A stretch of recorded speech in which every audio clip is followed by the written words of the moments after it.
hear me? Yes, I can hear you, Stuart. That's excellent. Yep.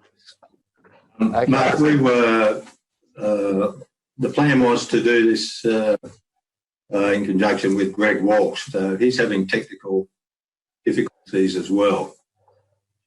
So Okay.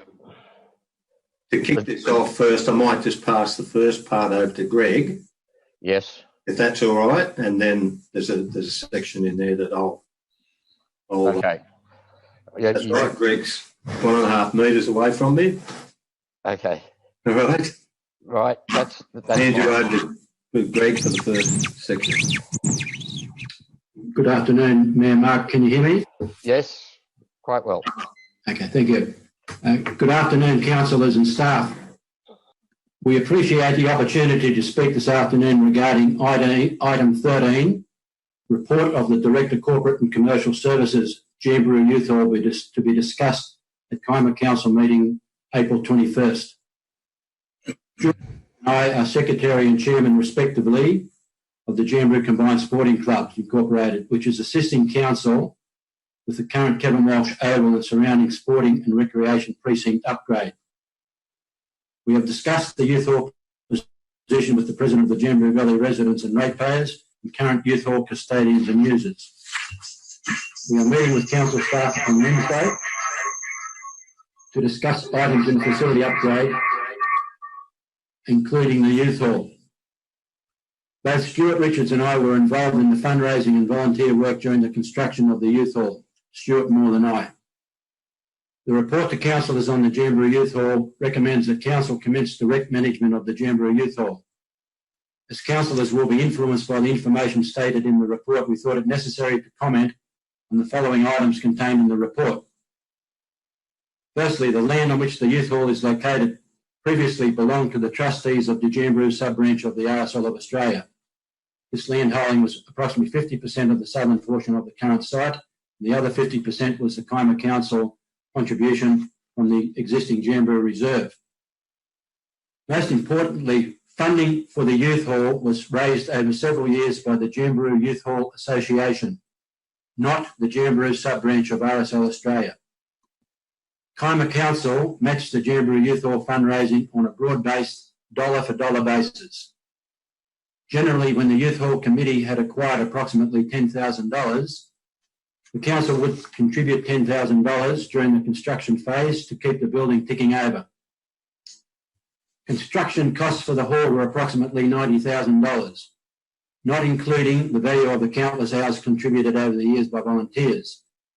Fundraising was mainly by way of catering for events, raffles, donations in cash and by materials. A novel fundraiser was the capture of a small herd of wild cattle roaming on the Jamberoo Mountain Plateau by several volunteers on horses and on foot over several weeks, and the cattle were sold through the Albany Park sale yards and proceeds donated to the Youth Hall. The report to councillors states that the building is used by only a small number of user groups in total.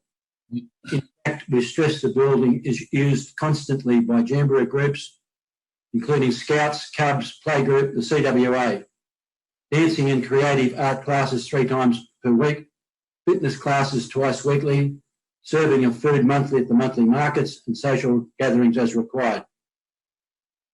Over the last several decades, the current level of fees have reasonably maintained the facility.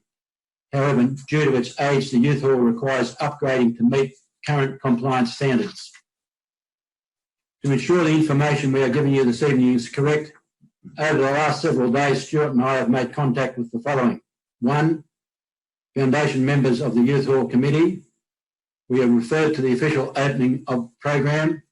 Number 3, we referred to the photo album, which we have here, of the construction phase of the hall, and we've spoken at length to the 3 main custodians of the hall over the last 40 years. I'll hand over to Stuart.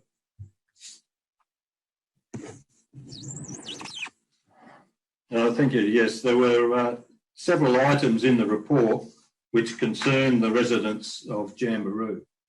The council will take over the hall immediately without consultation with the Jamberoo community. 2, the Youth Hall Management Committee will be disbanded. 3, finance will be raised for council from the casual hire of the hall. 4, council will not be governed by the current deed outlining the management of the Jamberoo Youth Hall. 5, new fees and charges will be established as per council rates for municipal halls. And 6, the Jamberoo Youth Hall will be made available to general public usage. And we note that previous ad hoc hiring led to the problems, including a fire, which caused massive damage in the village. We have no doubt that council have good intent in wishing to take over the running of the Jamberoo Youth Hall, and the current voluntary caretakers of the hall, Leslie and Vic East, have indicated they wish to retire. However, a suitable Jamberoo volunteer has offered to take over the position and work with council to ensure efficient ongoing operation of the facility remains. We respectfully request council to adopt the following course of action prior to any decisions on the future of the hall being made. 1 is to defer the proposed recommendation as per clause 13.1 Jamberoo Youth Hall management by council. 2, appoint a working group including representation from council, the current Youth Hall committee, caretakers, Kevin Walsh Oval Precinct Improvements Group, Jamberoo Residents and Ratepayers Association, and a user group representative to overall conduct a review of the current and future usage of the hall. 3, to make the recommendations from the working group available to the general public and then action the recommendations. I'm going to just quickly pass you back to Greg to finish off. Councillors, this working group we propose would be given the following brief, hopefully. Number 1, to establish fair and equitable hiring guidelines in tandem with the current deed, which will continue to allow affordable fees to existing and future Jamberoo users, particularly youth, sport and community groups. 2, to consider the best usage of the funds available within the current improvement program and additional funding which we believe to be available to ensure the youth hall remains a compliant, functional, multi-usage, multi-purpose community asset operating within the wider Jamberoo sporting and recreational precinct within which it is located. Number 3, incorporate other planned structures for the oval into the current youth hall structure with non-load bearing facilities to retain a more open space character for the whole recreational precinct. And finally, to consider the whole precinct operation to ensure complementary usage of all the facilities is included in the recommendations to council. In closing, we stress the Jamberoo Youth Hall is an icon within the village and is an example of the huge impact volunteer groups and individuals and their selfless contributions have had on the Jamberoo community over time. This facility was built by the community, for the community, and we are sure the Jamberoo community wishes the Youth Hall to remain an icon in the village for future generations. Thank you, and Stuart and I are happy to answer any questions, councillors and staff. Thank you, Greg and Stuart. Councillors, are there any questions? Councillor Way. Hi, Greg. In a nutshell, you've got a lot of information there. Really, you just want this deferred so you can have some more consultation with the GM and council to come to some sort of equitable decision. I take it the hiring rates you've mentioned and access for the local groups seems to be your main concern. But normally, having said that, normally council would manage a facility like that. So comment on that. Thank you, councillor. Stuart and I, having been involved with the Jamberoo Recreational Precinct for many, many years, feel as though the upgrades now is at the cutting edge stage of the whole development. We've gone a little bit out on different ways in the last few weeks with the announcement from council about the proposal for the Youth Hall. The Youth Hall is considered an integral part of the overall facilities upgrade, and we want the community to be totally aware of what we propose there with council. And in the current environment with the C19, we realise that's very difficult, but we do think that we've got to sit with, and we are meeting with council on Wednesday and go through the program for the next 6 months or 12 months and also be totally inclusive of what is planned for the youth hall. The current usage guidelines and fees have enabled the youth hall to be conducted on a relatively successful basis for 4 decades. We can't see why that fee structure cannot continue for local people, particularly taking into consideration the 200-odd thousand planned for the restoration of the hall should bring it to a stage where it doesn't require a lot of capital input in the next 10 years. Councillor Brown.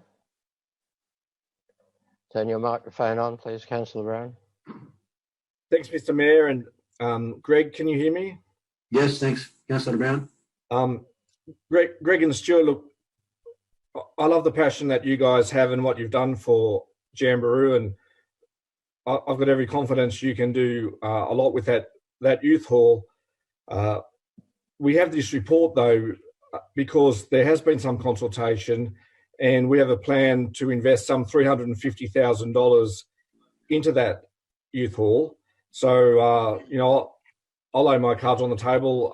I'm quite happy to think of a deferment going forward, but it's got to this pointy stage at the moment. So you were saying that there doesn't need to be a large capital investment from council, but we are planning on putting a large capital investment into it. So could you maybe just talk to us a little bit about, should we go ahead with our planned significant capital investment, or are you suggesting that we hold off on that capital investment and leave it to the Jamberoo community to manage that, and you actually work on the capital investment in that? No, Councillor Brown, not at all. What we're saying is that in the original estimate for the upgrade of the Kevin Walsh Oval precinct, my memory says there was $298,000 allocated to the upgrade of the youth hall. If that's gone to $350,000, that's brilliant, because we can spend every cent of it. The overall concept of what's required there is known to us. However, we haven't sat with council in the last 6 months to adequately discuss that program they envisage. That's what we would like to do, and it's not only up to Stuart and I. Stuart and I only represent the wishes and needs of the sporting clubs that come to us. We've got the Jamberoo Valley residents and ratepayers. We've got the user groups, which I add, that there's grandchildren and children and great-grandchildren of the guys and girls that were responsible for this facility. We think that they should be consulted as to the ongoing usage, the pattern, the style of the upgrade. Personally, Stuart and I think that the youth hall facade should be done in tandem with the Kevin Walsh Oval facilities, with appropriate gables put on so that matches the tennis club. We've got a proposal to do a do-up of the old tennis club to house sporting facility requirements. We hope that they can all be done together. So if someone walks into that park, they say, well, this is multi-usage, multifunctional, and it all ties in together.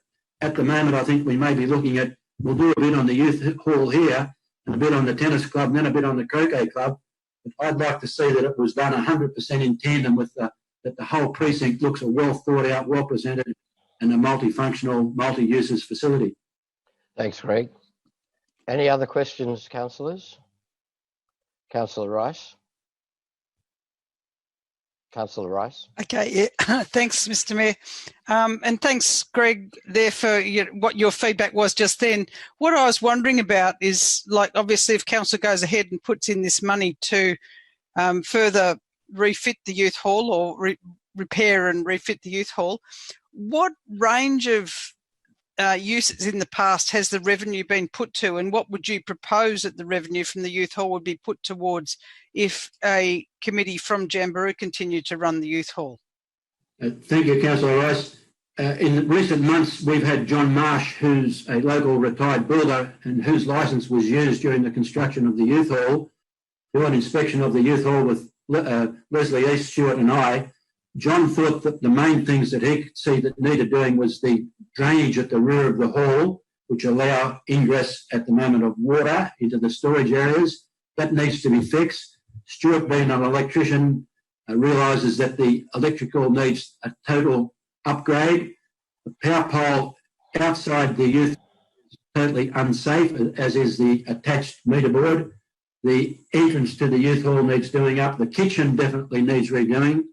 The loos are functional, but they're aged, but they are functional and they have a disable within. We think $350,000 would do a massively good job, excuse the poor English, but then we're saying that if we spend all that money on it, maybe the income that's needed for the ongoing maintenance of the hall shouldn't be great because we've spent $350,000 on it. It should be just then peripheral repairs, maintenance, cleaning, etc.